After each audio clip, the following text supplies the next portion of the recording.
What's going on, guys? It's Greg here, aka NYPrepper.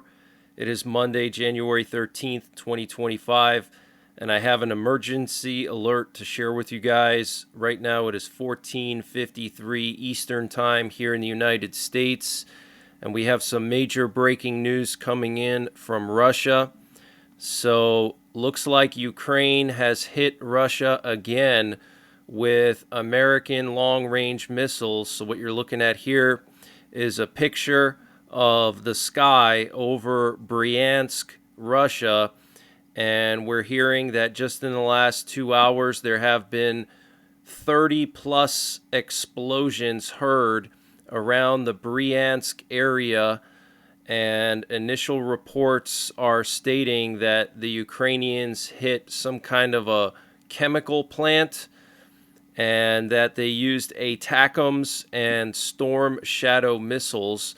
Now, U.S. nuclear forces are still on very high alert today, the 5th day in a row since last Wednesday, when over 100 Skymaster messages were broadcasted. And if you don't know what a Skymaster message is, it's the highest priority nuclear code or nuclear attack option transmitted to U.S. nuclear forces below the emergency war order, which is the actual order to launch missiles. Okay, so the highest priority messages to our nuclear forces below the emergency war order, and basically these messages are the equivalent of cocking the hammer on a pistol or taking the safety off. Okay, so our nuclear missiles were put at the ready last Wednesday, and since last Wednesday, every single day, we've had probably about 30 or more emergency action messages, which are nuclear attack options. Okay, today we have over 30 emergency action messages so far, and we're not even just barely halfway through the day. Okay, so a lot of activity. We also have a Doomsday plane up in the air. I'll show you guys some of the flights over the U.S. Here we have some footage coming out of Bryansk in Russia.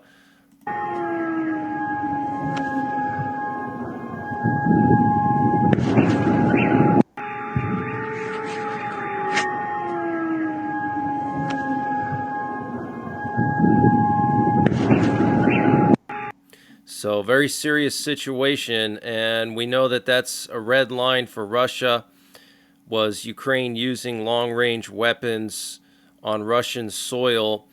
Here we have a presidential Doomsday plane that was just scrambled into the air. We have a nuke sniffer that just took off. We have a nuclear war command and control plane up in the air, and we also have a B-52 nuclear bomber up in the air. And last week on Thursday, we had 2 presidential Doomsday planes scrambled up into the air, along with 2 nuke sniffers, and one of the Doomsday planes had 2 aerial refuelers accompanying it. So something's definitely going on for U.S. nuclear forces to be constantly transmitting these codes every single day since last Wednesday. Here we have a radio transmission between a stealth bomber and an aerial refueler off the coast of Alaska last night.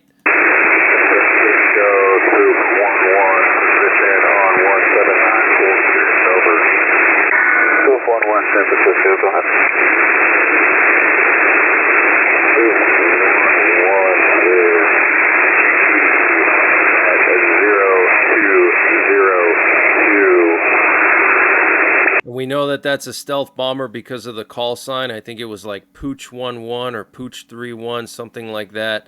Okay, that comes back to a U.S. stealth bomber, that call sign, okay? And yesterday, we had this presidential Doomsday plane of Vladimir Putin go from Moscow to Novosibirsk.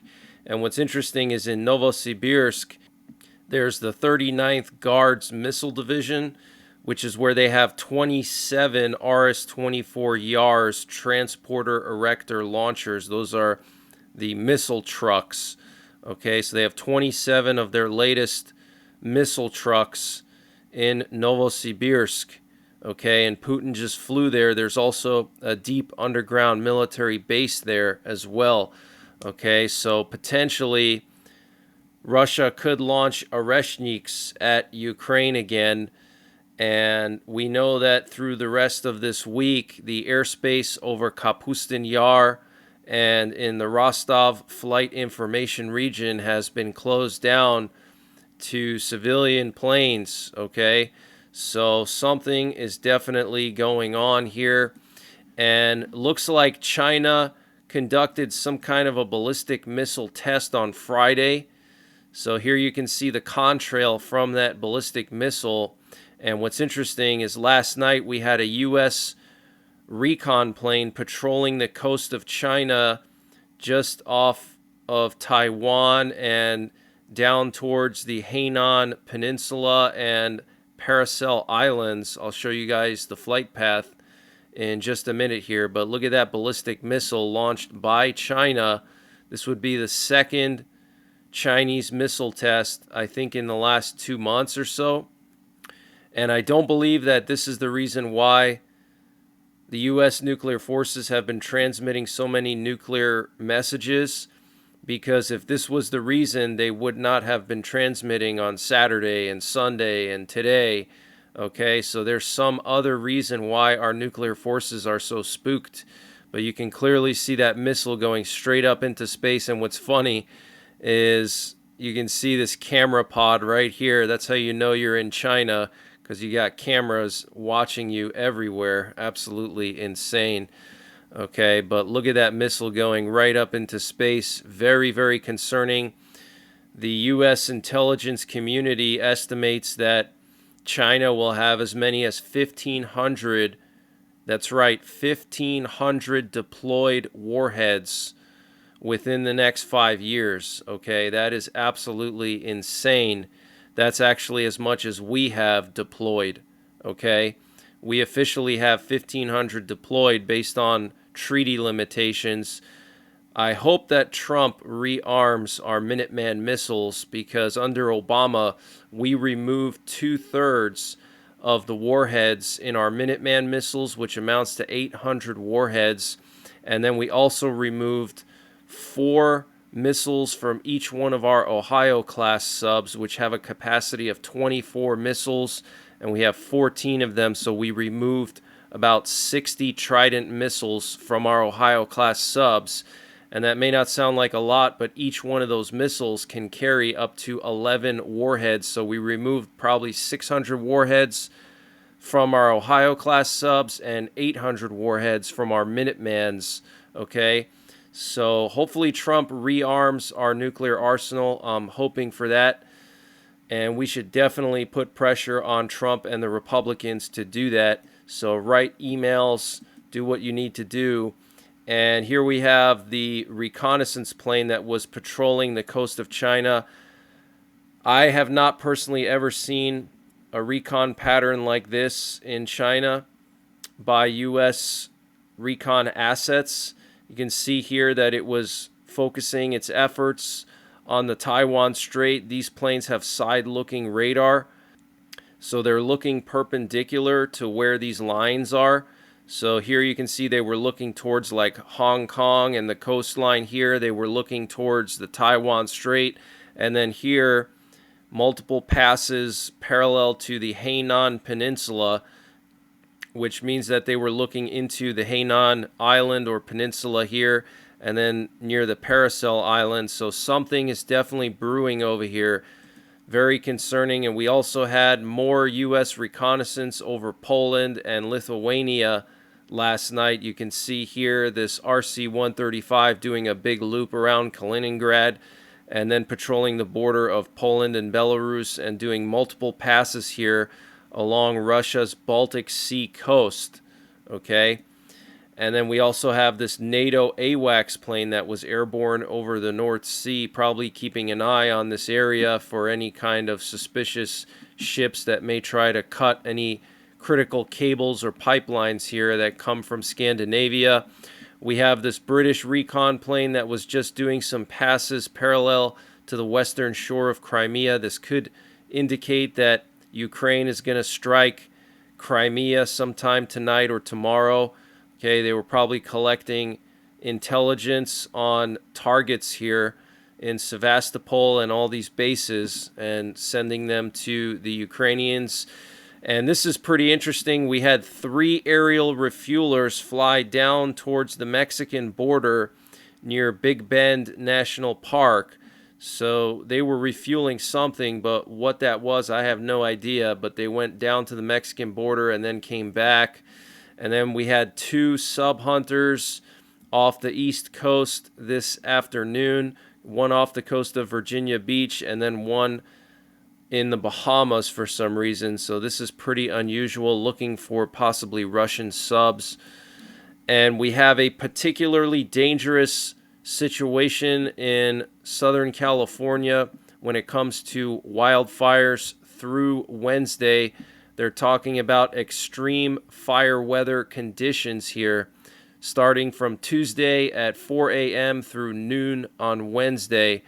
Okay, so those fires raging in the LA area could explode and really grow in size.